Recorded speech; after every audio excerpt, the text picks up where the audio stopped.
கடலூர் மண்டலம் திமுக ஒன்னே ஒன்று கேட்குறேன். பீகாரில் 2023 கேஸ் சர்வே பண்ணிட்டாங்க.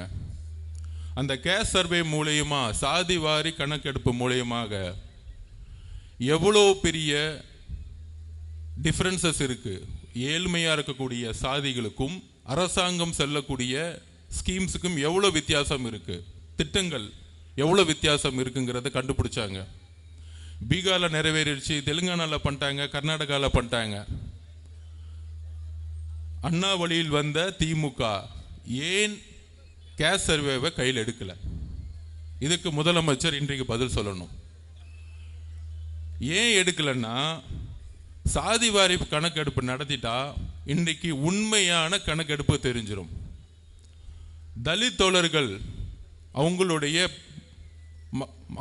கணக்கெடுப்பு என்ன, பிற்படுத்தப்பட்ட சமூகத்திலிருந்து வந்தவங்களுடைய கணக்கெடுப்பு என்ன, ஓபிசி மக்களுடைய கணக்கெடுப்பு என்ன, இந்த உண்மையை வெளியே கொண்டு வரக்கூடாதுதான் திமுகவுடைய எண்ணம், முதலமைச்சருடைய எண்ணம்.